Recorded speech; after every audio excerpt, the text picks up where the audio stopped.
solomavambahoaka tiako i Madagasikara mangataka ny rotsahany marika ravalomanana ho ben'ny tanàna n'Antananarivo. Tsy fanjari-tsakafo eto Antananarivo mitohy ny atrikasa ataony komina ikaroa mba olana. 20 septambra 2024 20 taona androany asa fampiororona tany Etazonia. Ravoravo otrany tompo klasy tompo vavy mitsidika ny tokantranonao amin'izao alina izao atao anatin'ity vaovao ity. Manasanao ampanajana zay tsy saraka amin'ny MBS manapitapitra izao vaovao izao ary isantarantsika ny vaovao aloha amin'izao alina izao dia ny pejy politika avy hatrany. Mangataka ny irotsahana Andriamatoa Marc Ravalomanana ho isan'ireo candidat ho ben'ny tanàna n'Antananarivo renivohitra ny parlementaire tiako Madagasikara. Nisy moa arak'izany ny fanambarana sy tafa ho an'ny mpanao gazety izay nataon'izy ireo teny Belair. Ndeo rahantsika ny andinindininy izay Germaine Menjanahary teo amin'ny sary nitoky Ramarola. Renivohitry Madagasikara Antananarivo eto no itarafan'ny any ivelany ny firenena eo amin'ny sehatra rehetra. Mitaky olona manana traikefa sy matotra ary zadrara arak'izany ny fitantanana ny commune Antananarivo renivohitra. Isan'ny antony iray izay mahatonga ny solombavam-bahoaka izay lany tamin'ny anaran'ny antoko tiako Madagasikara mangataka ny firotsahany ny filoha nasionalin'ny antoko de Andriamatoa Marc Ravalomanana mba ho candidat ny ben'ny tanàna eto Antananarivo renivohitra izany amin'izao fifidianana ho ben'ny tanàna izao. Fanambarana avy amin'ny parlementaire tiako Madagasikara izany hoe ny député sy ny sénateur voafidy teto amin'ny Antananarivo renivohitra. Araka ny fangatahan'ny vahoaka maro eto Antananarivo eny teto Madagasikara mihitsy araka ny fangatahan'ireo mpikambana tim ireo mpanohana sy mpanara-diny filoha Marc Ravalomanana. Araka ny fangatahana nataon'ireo parlementaire sy député fanamafisana nzay natao teny amin'ny congrès ny atoko teny Tanjombato amin'ny renivohitra Madagasikara n'Antananarivo dia amin'ny tokony amerenana ny asiny ny toerana zany renivohitra Madagasikara zany ny resaka famerenana ny fahampandrosoana ny filaminana eto Antananarivo renivohitra dia mila olona efa voasehatra Antananarivo renivohitra, mila ray aman-dreny Antananarivo renivohitra, mila olona sa, mila olona manana traikefa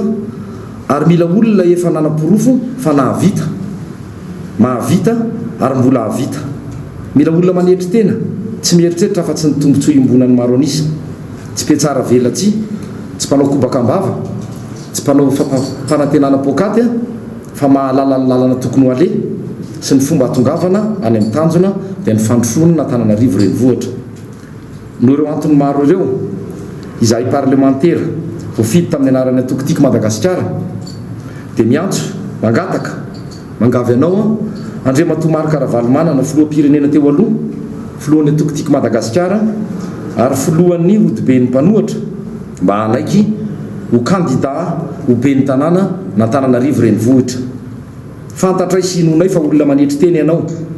ka na efa teo amin'ny toeran'ny filoham-pirenena aza dia tsy manambany ianao velively zany araka ny voalaza hoe izay manetry tena no asandratra. Fantatray ny fitiavanao an'Antananarivo ka dia asandrato amin'ny toerana tokony isy azy Antananarivo. Misaotra tompoko natao teto Antananarivo fohibeny ny atoko teto Belair androany fa 20 septambra taona 2024. Tsara ny manamarika fa isananao fanambarana izay mangataka ny rotsahana Andriamatoa Marc Ravalomanana ho ben'ny tanàna ny tanàna Antananarivo ihany koa ny RMDM na ny rodoben'ny mpanohitra ho an'ny demokrasia eto Madagasikara. Mazava mantsy ny fototra ijoroana dia ny tombotsoan'ny vahoaka malagasy fa tsy fitiavan-tseza politika na ny tombotsoan'ny antoko. Ray andro mialohan'ny fepitaona farany izay nomen'ny CENI dia miazakazaka ireo candidat ho fidiana ao amin'ireo commune mandafitra ny Avaradrandro nanatitra ny antota-taratasy ny eny amin'ny OVEC. Androany navita ny azy ny teo amin'ny antoko tim ao amin'ny Akadikely. Laurette Berton manoro Andre Malala. Razafindramtoanina solonirina no candidat natolotry ny antoko tiako Madagasikara ho fidiana ho ben'ny tanàna ao amin'ny commune Ankadikely distrikany Avaradrano. Voatotra ny maraina ny alarobia fa 20 septambra 2024 ny antota-taratasy filatsahako fidiny teny amin'ny OVEC Avaradrano eny Nanisana. Ny androany moa zany fotoana nametrahana ny antota-taratasy filatsahako fidina zay antony izay dia diky zany fa vonona ilatsaka candidat maire amin'ny antoko tiako Madagasikara izay nikolokoloany hatramin'izay. Ny sorana manokana eto président national Marc Ravalomanana nametraka amin'ny fitokisana tanteraka amin'ny tenanay ary ireo rafitra tanatohatra rehetra manomboka ny amin'ny secrétaire général, ny député, ny distim, comtim ary indrindra ireo izay any amin'ny fokotany tany amin'ny fotony mihitsy satria ny base no nanolotra anay tany amin'ireo rafitra tanatohatra ireo. Dia matomo milatsaka zany dia mazava ho azy tsy maintsy ampandroso ary zay nefa dina izay no mifanarana tamin'ny président Marc Ravalomanana ampandroso andray anjara amin'ny fampandrosoana ny commune Katikely. Efa miazakazaka avokoa ny mpikatroka ao amin'ny antoko tiako Madagasikara ao Avaradrano ao amin'izao fifidianana kominaly ho tanterahana ny 17 ny volana Novambra ho avy izao. Ankoatran'ny any Katikely dia isan'ny efa nivonona ihany koa ny lisitry ny mpanolontsaina hifaninana ao amin'ny commune Ambodrabiby izay nanatitra ny antota taratasiny ny maraina ny alarobia 20 septambra ihany koa. Ny amin'ity fifidianana communal ity ihany dia velotaraina ireo candidat hofidiana ho ben'ny tanàna sy ireo mpanolontsaina ny amin'ny fikarakarana ny antota taratasin'izy ireo izay ilaina amin'ity firatsahako hofidiana ity. Mitombo isan'andro ny vola alaina amin'izy ireo ao anatin'ny fikarakarana ny casier judiciaire izay mampitarasika ny fananterana ny antota taratasy eny amin'ny OVEC eny. Mahatratratra amin'ny 4,000 ariary ny vola takiny amin'izy ireo raha toka 500 ariary ny vola ara-dalàna tokony aloha. Edena ely tokony maro lanina nanao ny fanadihadiana. Filaharam-be no hita teny anivo ny tribonaly io maraina io. Ny maro anisa amin'izy ireo dia ny candidat ho ben'ny tanàna sy mpanolontsaina mikarakara ny casier judiciaire izay tafiditra ao anatin'ny antota taratasy takina amin'ny firotsahako vidiny. Tsy nitsahatra ny niakatra nefa ny sara ny fanamboarana ity casier judiciaire ity nanomboka tamin'ny tianandro ity izay ahina ho kolikoly avy lenta ihany koa. Zay zany mametraka dossier zao ety amin'ny OVEC ety 67 fa ny zava-misy tena sahirana ary tena mijaly le olona mametraka an'le dossier. Ohatra ny hoe raha amin'ny tribunal fotsiny zao tsika amin'izao fotoana zao amin'ny 2 sasangam zao sa amin'ny 2 eo tamin'ny 12 ny ala tao raha mbola arivo ny olona milahatra mangataka casier judiciaire mbola kely vao mangataka zany fa tsy hoe fa maka ray zay. Faharoa tamin'ny herinandro nangataka casier judiciaire tao jereko 500 ny mangataka casier judiciaire ray efa 3 ny nalaina tamiko dia mbola nisy tsy nety le dossier satria misy an'le karapanondro le tsisy hoe Antananarivo renivohitra na Antananarivo Atsimondrano reny. Dia ny latsinainy ray nangataka efa ray alina ny manamboatra casier judiciaire ray zany hoe ny olona ray zany lasa 4 alina satria 4 ny casier ilaina. Ny talata nakatao efa lasa 2 alina androany naka ny casier judiciaire dia manontanytany eo 4 alina ny casier judiciaire ray zany hoe enina sy ray hetsy zany no an'ny olona ray ka raha olona 10 zany dia efa enina hetsy ray tapitrisa raha hoe ana conseiller 10. Atombotra ny fiam-potoana farany anateran'ireo candidat ho ben'ny tanàna sy mpanolontsaina ny antota taratasy firotsahako vidiny eny anivon'ny OVEC saingy izao vao mikoropaka avokoa ny ankamaroany ireo candidat antony no io casier judiciaire io hatrany. Sarotratra manao dossier ary ny dossier maromaro dia vita somatsara ny dossier fa dia amotraka ny candidature koa amin'ny sofotoana. Ny fikarakarana casier judiciaire sarotratra ihany no be dia be ilay dossier mampivezivezika ihany. Sarotra ny fikarakarana ny antota taratasy ho an'ireo candidat sasany ka antony mahatonga azy ireo ny andro ny fotoana farany toy izao vao tonga ety anivon'ny OVEC. Fandesana namoraina hatrany ao moa zany ny resaka hoe nanahirina hatrany voalohany ny resaka légalisation, resaka casier judiciaire fanandraisana fanapahan-kevitra iny. Mino fa mba tsy tokony hisy zavatra nanahirana hatrany. Ikatona raha ampitso alakamisy 12 septambra ny fanaterana ny antota taratasy firotsahako vidiny eny anivon'ny OVEC. Ho any eto amin'ny OVEC Atsimondrano dia mahatratra 430 ireo candidat ho ben'ny tanàna no efa nanatitra ny antota taratasy raha toka 70 ny candidat ho mpanolontsaina. Commune 2 ao anatin'ity district ity 6 no tsy nanatitra ny antota taratasy tafiditra ao anatin'izany ny commune Ampitatafika sy Ambatovavalo. tsy tokony ho tanterahana ny firotorotona amin'ny fanatanterahana ny fifidianana raha tsy efa misy ny vahaolana amin'ireo lesoka izay nitranga teo aloha tamin'ny fifidianana izay efa hita hoy ny filohan'ny antenymeran-doolona raha nitafa tamin'ny mpanao gazety ny tena ny androany isan'ny mampametra-panontaniana hoy ity filohan'ny androm-panjakana ity ny mahavitsy ireo platsaka hofidiana Germaine Menjanahary teo amin'ny sary ny tokona maro lahy taratry ny tsy fahatokisana ny seni na ny voamiera maleo tena misahana ny fifidianana ny fahavitsin'ireo mirotsaka ho kandida be ny tanàna sy mpanolo-tsaina amin'izao io efa betsaka raha teo ny olana izay niseho nampiseho ny tsy fahaiza-manao ny ity voamiera ity nandritra ireo fifidianana izay efa natao teto ny hita mantsy dia miaiky ny seni fa misy tokoa ny lesoka eo amin'ny fikirakirana izany saingy fanontaniana mipetraka ny hoe efa nahitana vahaolana avokoa ve ireo olana ireo indrindra fa ny lisym-pifidianana izay mampimenomenona ny rehetra ary mbola takin'ireo vondrona politika sy fikambanana fanatsarana izany ankoatra ny fifidianana solombavam-bahoaka mantsy dia ny fifidianana ho ben'ny tanàna no fifidianana akaiky vahoaka indrindra vita ve zany le fikarakarana tao tokony hazava zany amiko zany dia zay hoe tokony hazava tsara ho amin'ny olona inona ny natao anatsarana an'le izy tokony hivoaka zay hoe eny ary lisy toy nanahirana antsika nampiahiahy antsika zao ny zavatra natao mba hahafahana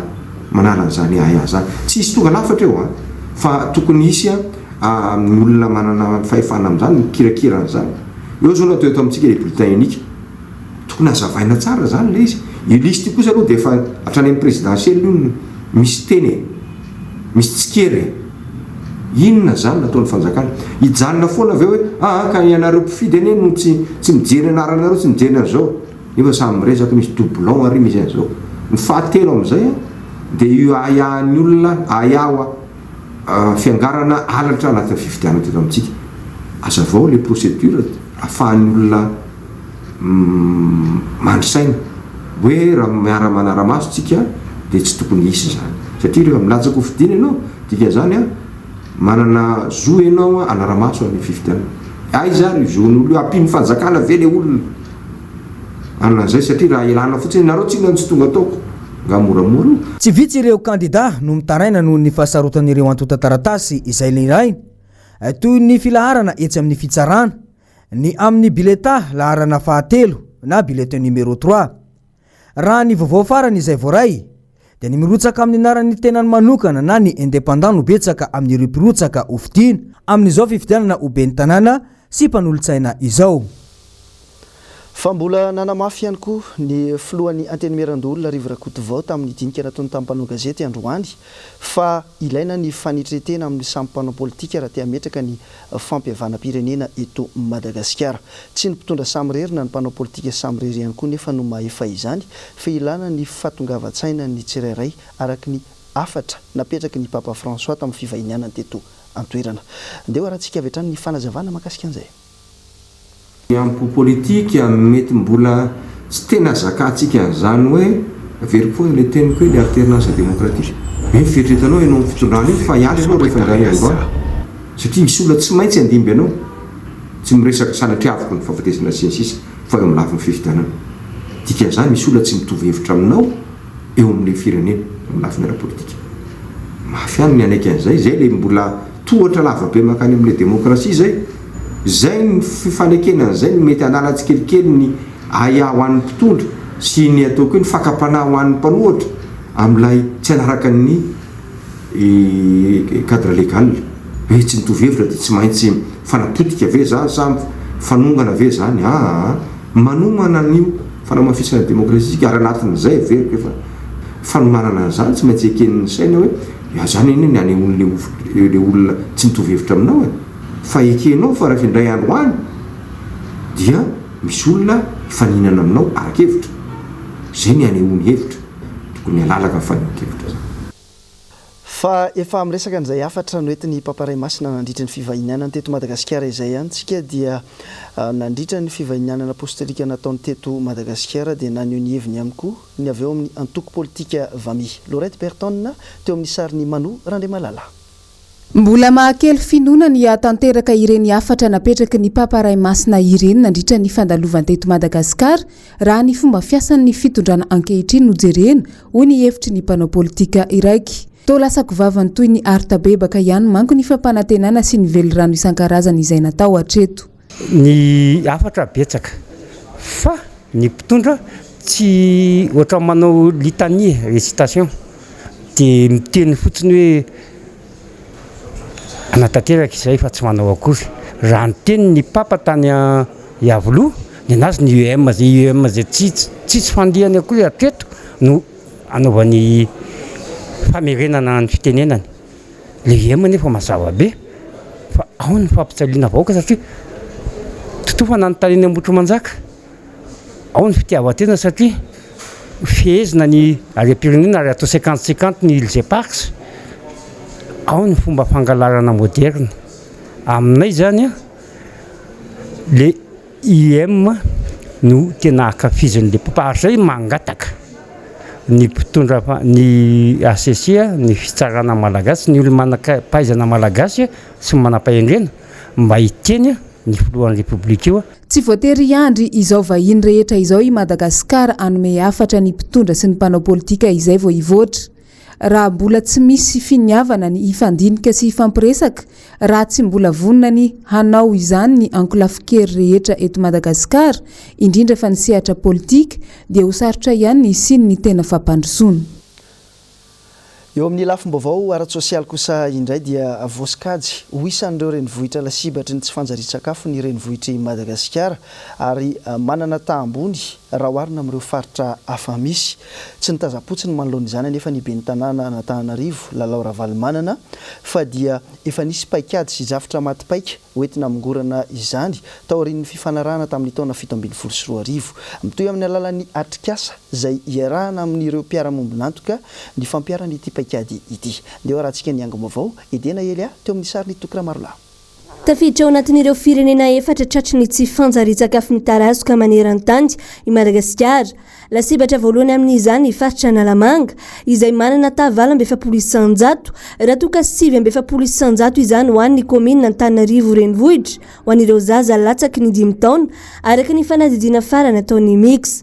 Vokatra izay ny 200 ny zaza latsaky ny 5 taona no tratry ny fitombona mitarazoka. Azo lazaina izy io fa ambony raha tahaka fotsiny amin'ny tany tsy fanjarian-tsakafo mitarazoka dia tamin'ny faritra Analamanga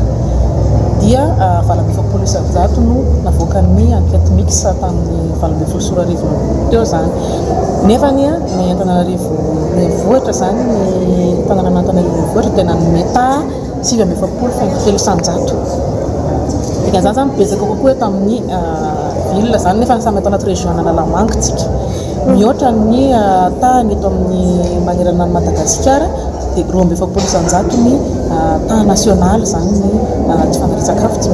mitarazoka zay zany dia eritrereto hoe misy lanelana be eo amin'ny 700 eo zany ny tanàna Antananarivo. Fatitra farany nataony action contre la faim tamin'ireo boriboritany enina ao anatin'ny komina Antananarivo renivohitra dia ny 4,500 n'ireo zaza ao amin'ity komina ity no lasibatry ny tsy fanjarian-tsakafo mahery vaika. Ireo ankizy mandidina ny 10 hatramin'ny 9 taona ary vehivavy eo anelanelany 15 hatramin'ny 20 taona. Malona izany dia nisy ny atrikasa iarahany komina Antananarivo renivohitra sy ireo sehatra misahana ny fanjarian-tsakafo tetsy amin'ny lapany tanàna Analakely. Nikarakara izao atrikasa izao ny komina Antananarivo mba hampandrosoana ireo vinavina rehetra amin'ny toe-java-misy ara-tsakafo eto an-drenivohitra ary koa hamaritra ireo tetikasa ho an'ny mpanday anjara rehetra amin'ny fampivoarana ny ara-tsakafo mponina. Natao koa izao atrikasa izao mba hisidindinika amin'ny fananganana komity misahana ny ara-tsakafo eto Antananarivo.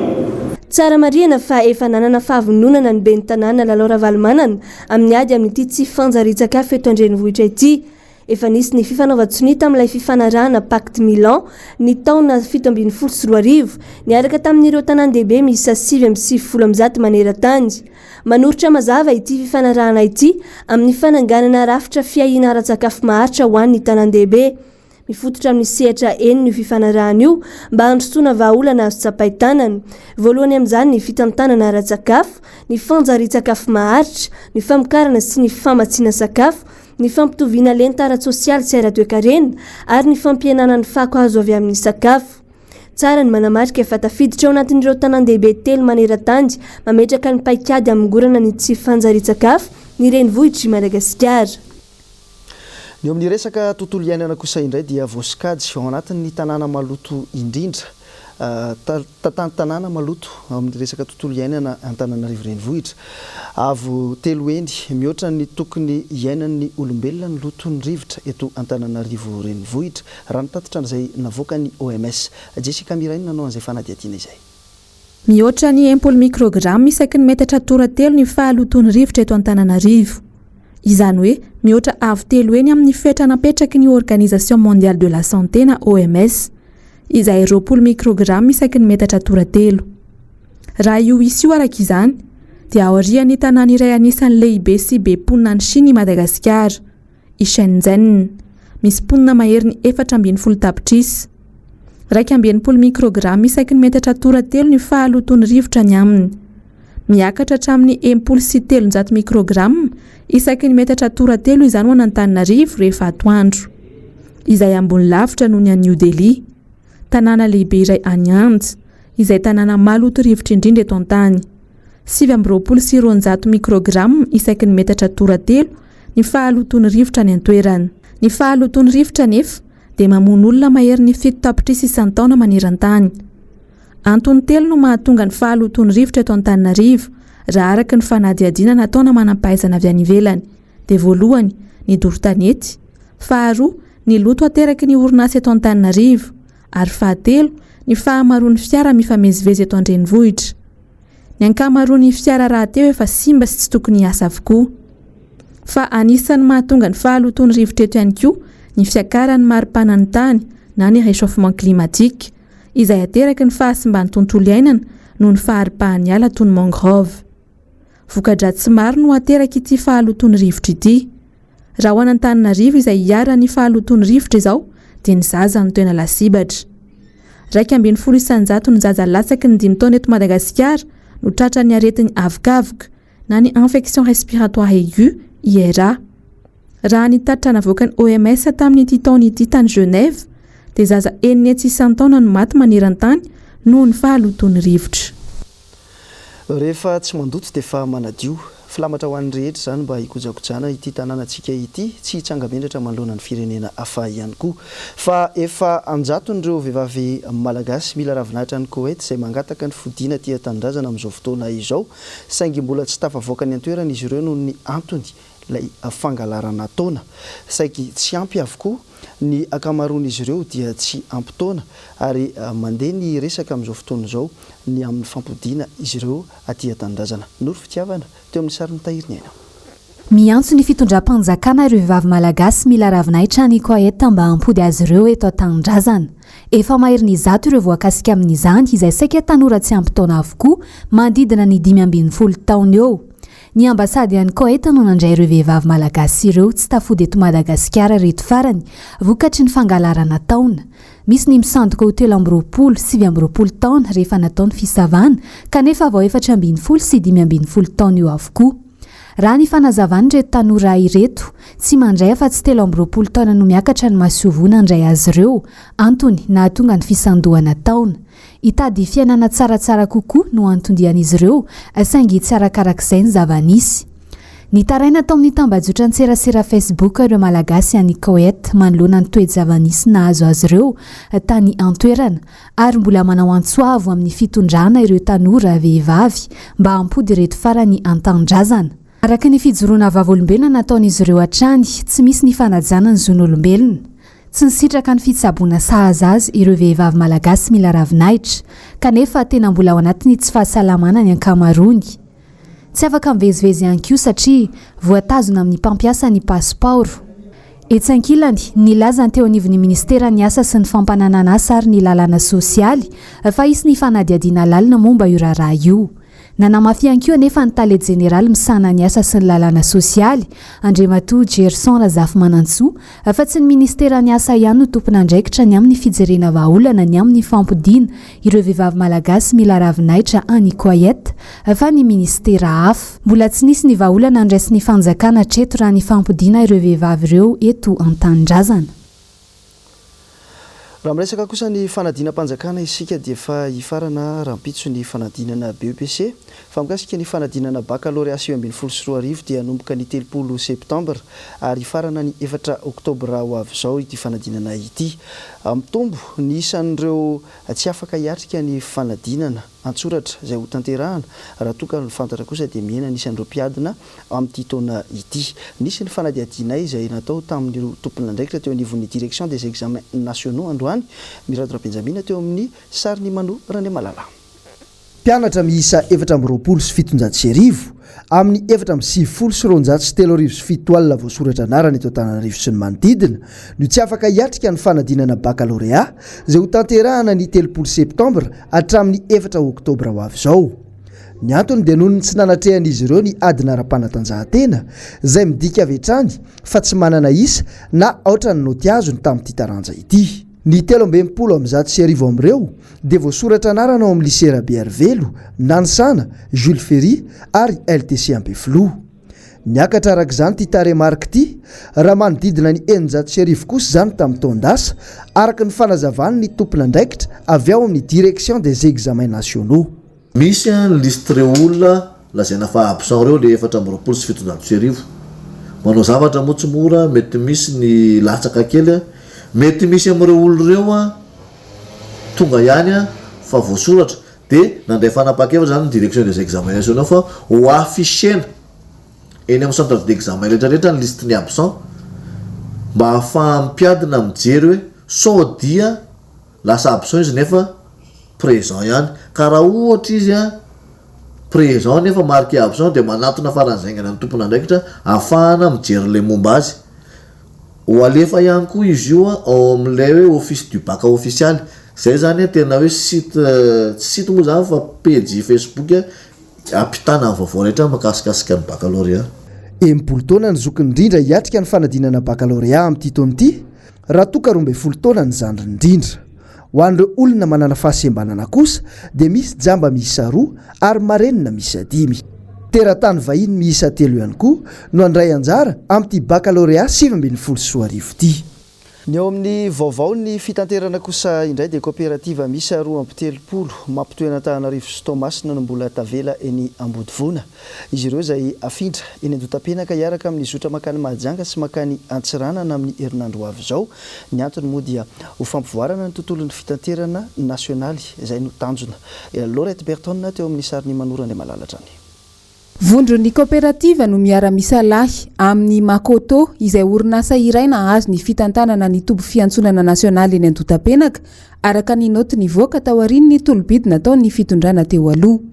Fanomezana fiofanana ho an'ny mpitantana ny guichet na ny guichetier sy ny mpapakatrentana na ny bagagiste, fampiofanana ho an'ny mpitatitra sy ny mpamily, santonany amin'ireo ezaka natao mba hampivoarana ny tontolon'ny zotra nasionaly eo amin'ny resaka fitaterana ireo. Tamin'ny alady teo izahay dia niara-niasa tamin'ny pompier izay isorana ny eo anivon'ny commune urbaine Antananarivo sy ny pompier izay nanome anay fitaovana nanafana nadio an'ity toerana ity, ary hita tokoa fa tena azo lazaina hoe raha tsy teo ry zareo dia somary sahirakirana ihany ny fanadiovana. Fa ny atao anatiny ihany koa dia efa miezaka ihany koa izahay satria misy mpanadio maro dia maro amin'ity toerana ity, ary ezahana nametrahana bac ordure isaky ny toerana isaky ny coin rehetra mba ahafahan'ny olona tsy manarinary fako fahatany, ary izany no anentanana ny olona hoe mba tsy androrandrora fahatany isika nanarinary fako fahatany fa efa misy fitoerana natokana ho an'izy ireny. Eo amin'ny fitandronan'ny filaminana dia isaorana ny commissariat 7e izay nanome élément miasa eto foana rehefa fixe eto. Dia nefa izy io tsy vitany hoe zay fotsiny fa ny rehetra ihany koa zany dia tokony mba mandray anjara. Ina fandraisana anjara ny rehetra moa zany dia malina foana amin'ny zavatra rehetra. Eto aloha ny hoe fampisintomana tsisy an'izany eto. Ny mpiasa rehetra tompoko dia batre daholo. Dikan'izay raha misy olona mindrana telefona aminao dia aleo mba tsy omenao le satria manahirana be zay. Fa ny ankoatran'izay kosa dia manome antoka izahay raha mbola ato anatin'ny gare routière dia tsy misy atahorana ny resaka sécurité zany.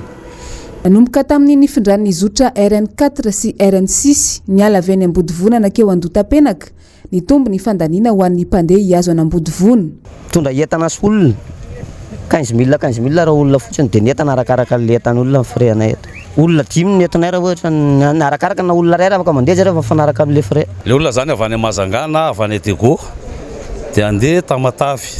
dia miala eto amin'ny garotery izy akany ambody vona dia 50 000 amin'ny frais-ny efatra ihany moa zakany taxi dia efatra ihany ny entana manomboka ny 20 ny volana septambra ho avy izao araka ilay notina voaka ny ATT dia hifindra eny Andotapenaka ny kooperativa mampitoena Antananarivo amin'ny lalam-pirenena faharoa sy fahadimy dia mifandray ireo zotra ireo efa nisy fandiniana lalina izy io satria na oviana dia tsy afaka hijanona amina trano hazo foana isika satria tatsika efa ny trano hazo dia mora may ny trano hazo dia tatsika efa tsy zarizary loatra eo ihany koa ny toerana zay amoron'ny arabe trottoir zay natao an'ny mpandeha tongotra dia hitantsika mbola eny sasany amin'izao dia ngamba ny ana fanentanana hoe ny mpanjifa tokony mba mendrika azy kosa amin'izay ny anana toerana tsara mba ahafahany mandray milamina tsara azo antoka amin'ny zavatra rehetra etsy ankilany ireo mpandeha manana ny fomba fandraisana izany fiovana izany avokoa izay nilaza fa manala fahasahiranana azy ireo ny fifindrany mpitatitra avy eny amin'ny lalam-pirenena faharoa eny Ambodivona makeo Andotapenaka zay avy any Namakea andeha ho any Tamatavy tonga dia eto Andotapenaka ny tena metimety kokoa raha ohatra ka toy izay mbola mandeha tady lalana andeha Ambodivona koa tsaratsara raha ohatra ka dia efa eto tonga dia efa mandray manahirana ka mbola mandoa frais koa mbola manao transbordement rehefa eto tonga dia efa manao directa zay ny tena tadiavinay kokoa efa mandeha ny famolavolana ny fitsipika anatiny izay no avaozina mba hifampifehezan'ny mpandraraha rehetra eo anivony ity tobo fiantsonana ity 12 septambra 12 septambra 12 12 taona taty aorianan'ilay asa fampiorona mahery vaika izay nitranga tany New York tany États-Unis tany dia mbola mahatsapa ireo vahoaka ny antoerana fa misy fiantraikany eo amin'ny fahasalaman'ireo mponina iny tranga iny araka ny fantatra dia mitombo ny olona voan'ny omamiadana sy ny tratrany aretin'ny fo nory fitiavana teo amin'ny sary ny tahiriny aina 12 septambra 12 septambra 12 20 taona lasa izay no nitrangany ilay asa fampiororona mahery vaika tao New York États-Unis fanafiana izay anisany namoizana ain'olona be indrindra mahery ny 3 ireo namoiny aindy raha mahery ny 4 ireo naratra mafy tamin'izany mbola mizaka tanteraka ny fiantraikan'io asa fampiororona iny Amerikana mandrak'androany tsy nitsahany tombo ny olona nitondra takaitra vokatra ity fanafiana ity tsy vitany nahafaty olona maro fa nitarika fahasembanana ara-tsaina ara-batana ho an'ireo vahoaka ny tombo nitrangana omamiadana ho an'ireo niaramboiny izay namoizana ain'olona maro 17 nitrangana omamiadana anseho ny omamiadany hoditra ny prostate ny nono araka ny fanazavany ny mpisolo vava iray any an-toerana amin'ny ankapobeny raha ny voalaza trany ny vovoka vokatry ny setroka nandritra ny asa fampiororona nahatonga izany ankoatra ireo olon-tsotra nitondra takaitra mpamonjy voina manodidina ny ray alain-kio amin'izao no atahorana ho tratry ny aretin'ny fo raha tsy aivana ny vondrona Al-Qaïda ireo tambajotrana jihadista mpanao ny asa fampiororona ny tena atidoha tamin'ity fanafiana mahery vaika ity ka ny trano lehibe World Trade Center no kendrendreo jihadista tamin'izany ny maraina ny talataraiky 12 septambra 20 mpampiororo misa 70 no niodiody tao anatina fiaramanidina misa 4 nikendry ny fanafiana tsy vao tamin'ny taona 20 ihany no voatafika io trano lehibe io fa tamin'ny taona 7 ary namoizana ain'olona 7 taorin'ny tranga no amafisina ny fitandrona ny filaminana hatrany amin'ny serana mpiaramanidina atao New York na dia zany aza mbola lasibatry ny fanafiana trano ny tafika Amerikana any Afghanistan fa hoentina mamarana ny vaovao amin'izao alina izao dia andeha raha antsika ity fampahafantarana sy fampandrenesana avy amin'ny komina Antananarivo renivohitra ity mikasika ny fanamboarana ny lalana fampandrenesana avy amin'ny commune urbaine Antananarivo mandrindra ny fifamoivoizan'ny fiara rehetra tsy ankanavaka ny andro ny alakamisy 20 ny volana septambra taona 2020 ny fiadidina ny tanàna Antananarivo dia mampandreny besiny maro indrindra ireo mpampiasa ny lalana fa mba ampizodra tsara ny fankalazana ny faharoa taona ny non-comment bar Isoraka dia arindra toy izao manaraka izao ny fifamoivoizana ny andro ny alakamisy 20 ny volana septambra io voarara ho an'ny fifamoivoizan'ny fiara rehetra tsy ankanavaka ny ampahany amin'ny reto lalana voalaza manaraka ireto manomboka amin'ny 900 ariva ka hatramin'ny 7 sasany ariva buffet du jardin Antaninarenina lalana Rabe Hevitra no comment bar Isoraka ny alatsinainy faharoa ny volana septambra taona 2024 ka hatramin'ny sabotsy fadimy ny volana oktobra taona 2024 mba ampizotra tsara ny asa fanamboaran-dalana izay ataon'ny orinasa Kolasa dia arindra toy izao manaraka izao ny fifamoivoizan'ny fiara rehetra tsy ankanavaka amin'ny hoandro io. Voarara ho an'ny fifamoivoizan'ny fiara rehetra tsy ankanavaka ny ampahan'ny lalana eo anelanelan'ny Carrefour manoloana ny Collège Rasalama PK1 plus 536 ary ny Carrefour La Rotonde PK1 plus 775. Noho izany ireo fiara avy any ampandrana te hiazo iny lalana iny dia mankany Andravoangy ambony, Andravoangy ambany, Mahavoky La Rotonde. Ireo fiara avy any Avaradoa te hiazo iny lalana iny dia miakatra eo amin'ny Mangasoavina, route circulaire, Ampandrana ary Rasalama.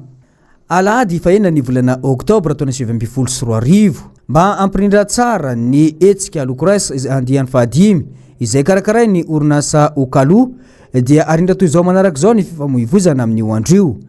Voarara ho an'ny fifamoivozan'ny fiara rehetra tsy ankanavaka ny ampahany amin'ireo lalana voalaza manaraka ireto manomboka amin'ny 10 sasany ka hatramin'ny 12 sasany. Mahalona ny kianja Annexa Mahamasina, sisiny Tamboho Saint-Michel, Antsahamanitra ambany, Anosy manoloana ny Carleton, manoloana ny Sena, Mahamasina, koa ilazana ny tsirairay mba anaraka ny toromarika omeny tompon'andraikitry ny filaminana sy ny fandrindrana ny fifamoivozana eny antoerana. Zay namarana ny vaovao tamin'ity alina ity angasitrana hatrany ny safidinao tokolasy tongovavy tsy misaraka amin'ny MBS Isorana Fendo ny teknisianina sy ny mpanao gazety ny farimbona tamin'ny fanatontosana ny vaovao manome fotoana anao ny tena trampitso